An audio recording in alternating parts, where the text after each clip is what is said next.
I bring me, get mine, about mine, go hard, looking for another like me. I bring me. Hey guys, I am Lauren Janae. Welcome back if you are returning, and hi me more if this is your first time tuning in. Today we are going to have another life lesson. Now typically they are always on the first Thursday of every month, but this month y'all getting on the second week, okay? But it's not an actual topic. It's just like a lesson that I have learned in the past, which I had to like not relearn, but I had to go back to what I already knew to be so, if that makes sense. And if it doesn't make sense, it's okay, because that's why I'm here. I'm about to break it down to you step by step. I'm anticipating this video to be very short, so hopefully it is on the shorter side, because y'all know I can ramble, okay? Before we get started, as you can see, the setup is very bare minimum. Like, it's just a blank wall and a white chair. So yeah, just work with it, okay? Just work with it. So yeah, recently I have found myself in the position or in the predicament or in the situation or whatever you want to call it, where I'm like, okay, I know this can happen, but what I'm seeing is just not happening. What I'm seeing is not what I know can happen, if that makes sense. It probably doesn't. Let me see how I can word this. Like, it's kind of like when you know the end result, or you know like what's coming up next, but what you are currently living, it doesn't look like what you know to happen. That's where I am right now. So how can I give y'all an example? Okay, so I'm gonna tell you this. So y'all know I have always, or maybe you don't know, I have always wanted to move to Atlanta. I always wanted to live in Atlanta. One of my aunts on my dad's side, she used to have nieces retreats, and I don't know if everybody is hip on it, but it's pretty much when my aunt would get all of her nieces together and then bring them to Atlanta, because none of us lived in Atlanta, all of us lived in Mississippi at the time. But yeah, so, and she'll bring us to Atlanta and she would do different activities with us, just anything, okay? So I really enjoyed it. Like, that's when I grew to love Atlanta, and I always told myself, like, I'm gonna end up moving to Atlanta. Like, from then on, I always said that. And of course, like, at the time, how, girl? How are you gonna move to Atlanta? You in elementary school. But it's like, at that time, I'm not even gonna lie, I wasn't even worried about how I was gonna do it. I just knew I was going to do it. And then, but I had to have a reason. I didn't want to just move all cold turkey when you don't have a place to stay, you don't have a job, you don't have nothing, not nothing going, but you don't have anything set up. Like, some people can do that, and I know some people that have, however, not me. I'm not that, I'm not that, whatever that is, I'm not that. So yeah, I think I like my hair better like that. But yeah, so as I got older, fast forward to college, I still wanted to move to Atlanta. But I did, at the time, I did have, I think her title was like a life coach, but she honestly just seemed like a big cousin. Like, I was like this with her. So and I honestly don't even know like if anybody knew that I was communicating with this person. But we would have our like sessions or whatever once a week, and then I did have access to her, because that's just how like the not membership, but that's how the relationship worked or whatever. So like, coach to the client, that's how it was. So we would talk every week, but then if I needed something or whatever, she was easy to access. So anyway, I remember her telling me that, like, just to write down like 3 to 5, I can't remember verbatim, but I know she was like, pretty much don't put everything into Atlanta, because I was at the time like, I just wanted to hear God's voice, because I didn't want to move because I wanted to move. I still wanted to make sure it was the right place, because I had 5 places all together. For each place, I looked up like 3 different apartments that I would want to stay in, and I also did something else like relating to each place.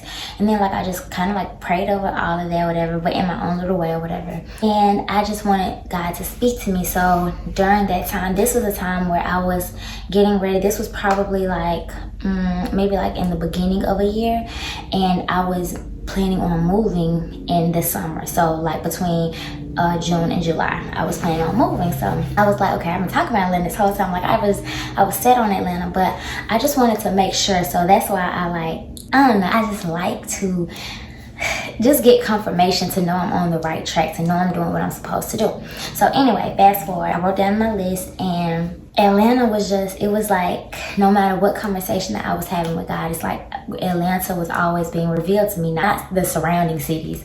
I wanted to be in Atlanta. That's the place that I set on, or that's the place that I was stuck on. That's the place I knew I was going to live. Like, that was just confirmation or whatever.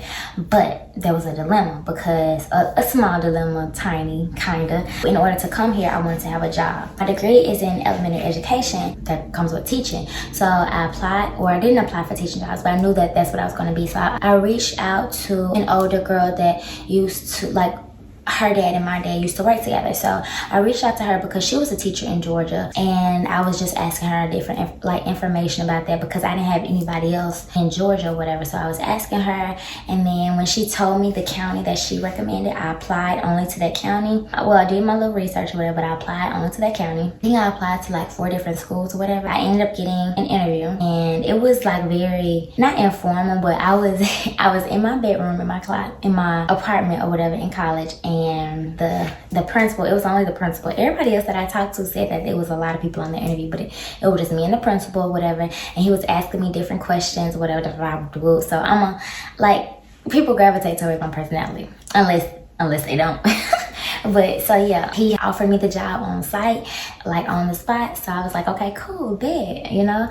And he was like, his administrative assistant would reach back out to me to give me, like, to let me know what was what, because I did tell him I was coming from Mississippi. He was asking me, like, was I already done with college, and you know, all of that type of stuff, the logistics of it or whatever, just so he can pass the word to his administrative assistant. So fast forward, his administrative assistant called me. There was one test that I needed to take, and the way that the deadline was set up, it was to the point where I was not supposed to get this job, because the results take about 15 to 30 days to get back.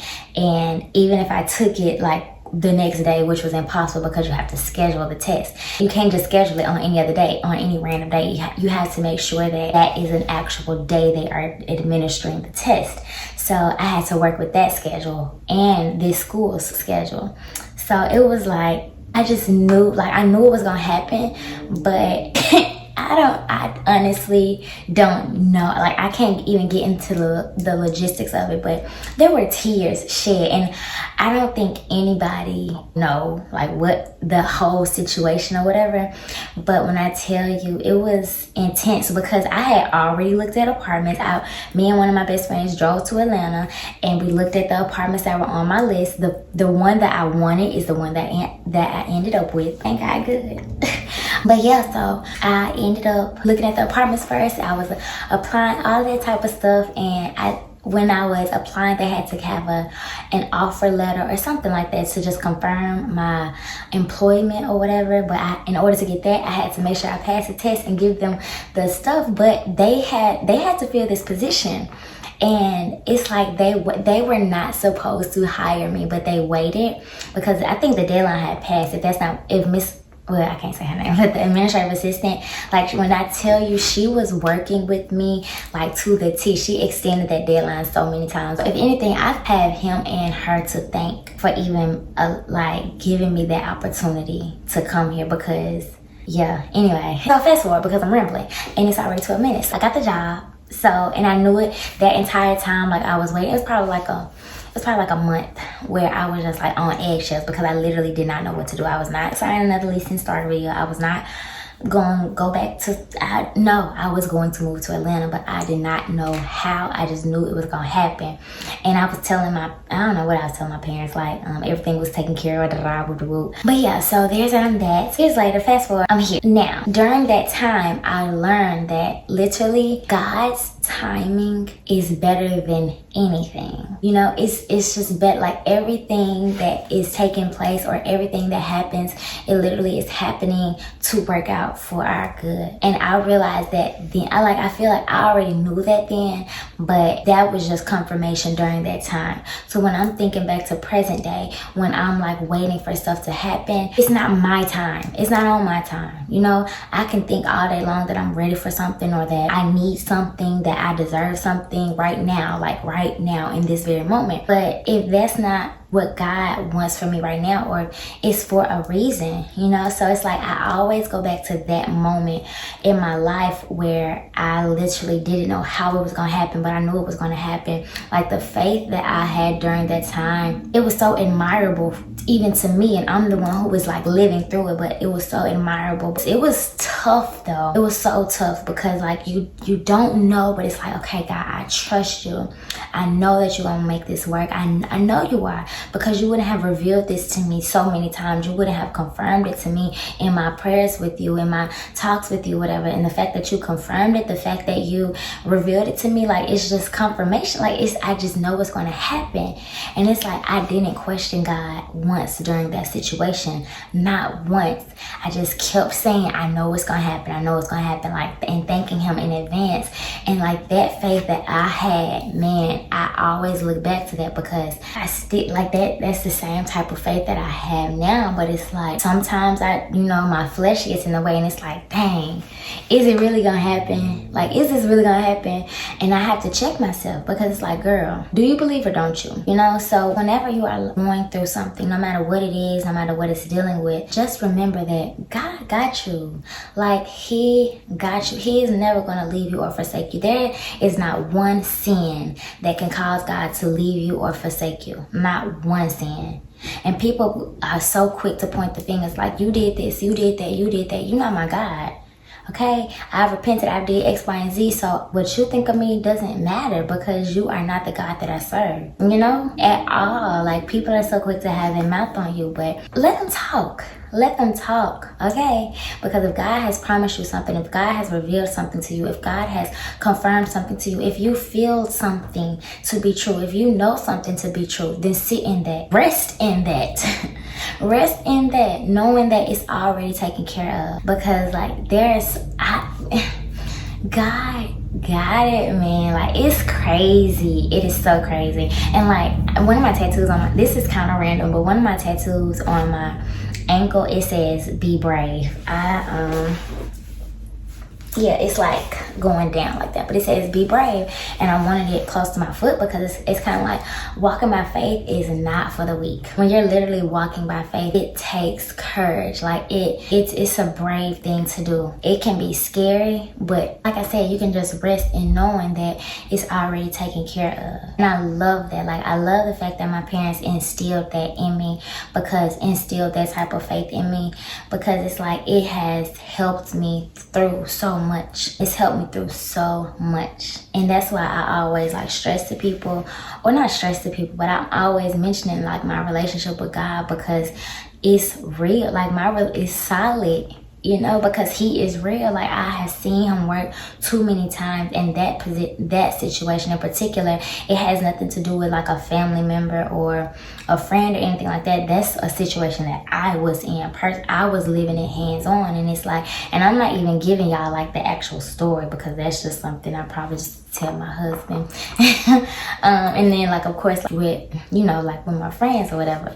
But I know, like, man, if God promised you something, then that promise is going to come to pass. It's going to happen. But just because you want it to happen before the end of March doesn't mean that's when it's going to happen. It could happen at the end of July, but that promise was still that promise. You see what I'm saying? Like, you can't think that you just about to write all these things down and give it to God. Like, all right, God, here's my agenda, here's my deadline, whatever the case may be, like, so you can follow it. You can know what I want when I want it. That ain't how that works. Like, you can write in your journal, nothing wrong with by 25 I want X, Y, and Z. Cool, write it down all day long. I'm here for writing it. But don't think that you're about to write that and then mail it to God, okay?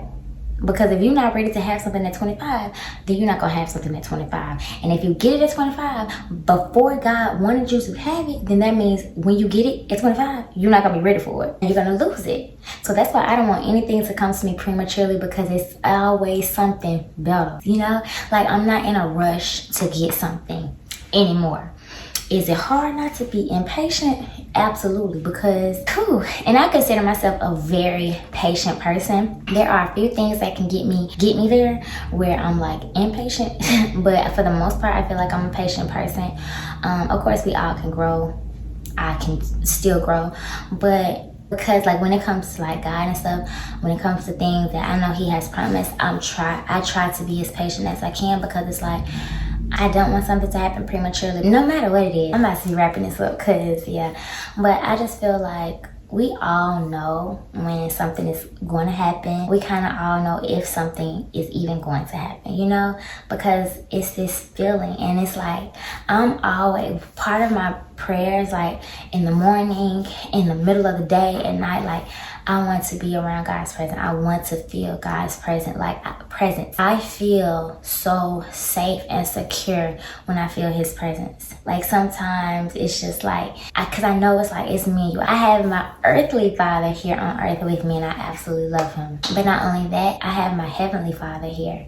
And he's literally like, just when I don't know, it's just something about when you feel God's presence and like you know it. And you can still, because I'd be in the car listening to, I don't know, K. Michelle. I'm saying K. Michelle because I was listening to her earlier.